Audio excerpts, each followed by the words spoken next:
Yeah, I mean, essentially, I just finished Star Wars and I needed a break, and I wasn't expecting to be thinking about the next film at all. And we ended up with my girlfriend driving to visit her family across America, and she lives in Iowa, so it's like a 4-day trip through like amazing landscapes. And I put some music on. I was just looking out the window, and we were passing all this like farmland and tall grass fields, and then there was this like factory in the middle of nowhere, and I remember it having like a Japanese logo or something, and I just thought, I wonder what they're building in there. And then in my head I was like, because I love science fiction, I was like, maybe it's robots or something. Obviously it wasn't, but I started thinking, what if you were a robot built in a factory, and you'd never, you were born in this room in this factory line, and then you, for some reason, something happened and you stepped outside for the first time and you saw the grass and the sky.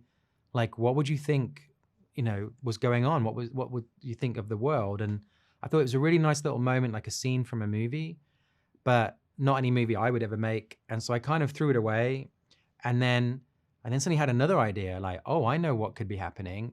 Maybe the robot escaped because of this reason. And suddenly all these ideas started forming. And very quickly, the idea for the movie came together. And normally it would take, it can take months, if not years, to figure out film. And it came, by the time we got to her parents' house, I had the whole movie kind of pretty, simply worked out in my head. And it, that's very rare. And so I was like, oh, maybe there's something in this. Like maybe maybe that I could, should pursue this for my next film.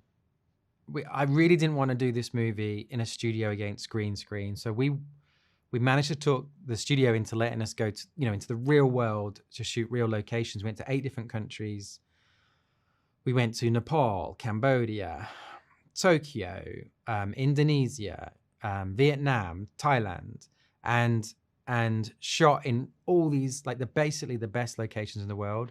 We found that if you could make the crew small enough, then the cost of flying anywhere in the world becomes cheaper than building a set, against green screen or something. So suddenly we were allowed to go wherever we wanted. And it was kind of amazing. The biggest problem was with all the traveling. We traveled 10,000 miles. It was kind of exhausting as well. And it was 6 months of filming, and it was just like far too long to make a movie with. But every time we stood somewhere and we're on like the beaches of Thailand or some paddy fields like in Indonesia, you get so excited about what you're seeing and how beautiful it looks. Like all that exhaustion just goes away. And we also were doing it, as we started planning the movie, the pandemic came along, and it was like, oh no, here we go. We're not going to be able to make this film now. And like everybody in the world, this terrible thing happened, and a year and a half went by. But then we were the first people into these countries after the rules changed, and we could go over there and film. And the great thing about that is there was no tourists. So we ended up in all these amazing locations. We were kind of the first ones in.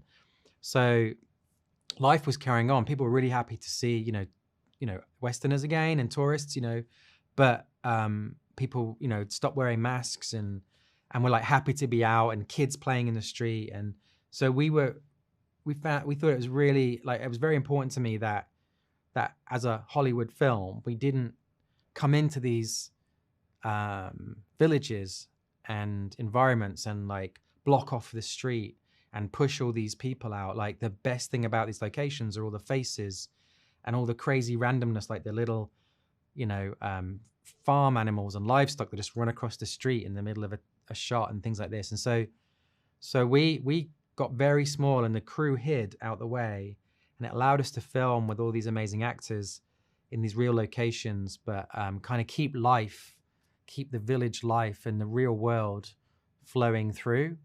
And then we added, like with Industrial Light and Magic, we managed to add all the science fiction on top. And I think the result is, you get a much more rich, believable, like random world that you don't really see in big epic sci-fi Hollywood films.